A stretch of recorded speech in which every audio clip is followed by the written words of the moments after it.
All right, check it out. Your boy DJ XL with DFW DJ School. The first topic we're going to cover today is importing music into your Serato.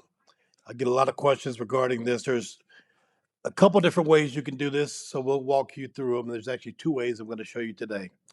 Here is number one. Easiest way to do it, one of the easiest ways, is just to click right here where it says Files on your Serato software, and you'll see that you'll be able to access your Finder information to wherever you store your music, whether it be my downloads or my documents, my music, or whatever you use as the location for your music. That's where you'll find it, and you can just import it from there, one on one. So, for instance, you could take this and drag it to your old school folder. That's that old school cut, and you could populate your crates.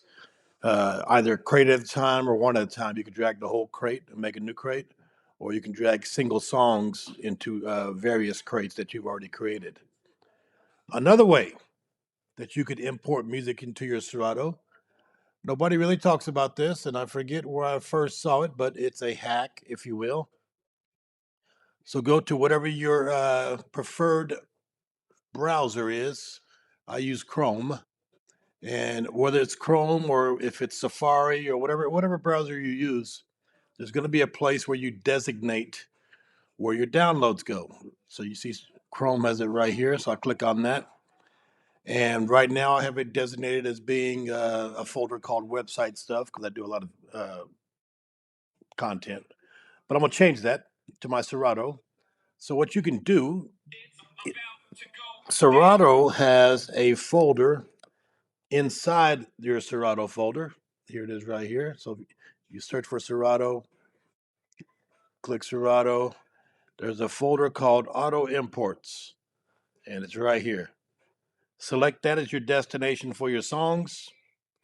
And from that point on, the magic happens. So every time you use your browser and you're on a website, you're downloading MP3s, automatically those MP3s will be added to a crate in your Serato called Latest Imports. If you don't have a crate called Latest Imports, it will create one for you. So that's where all your downloads are going to go. So the next time you open up your Serato, these songs will be auto-populated in your Serato, and from there you would sort them to your crates. So two quick, easy ways you can do it. Two ways to import songs into your Serato. DFW DJ School, your boy DJ XL. Let me know in the comments if you have any further questions or if you'd like to see another video on this. Peace.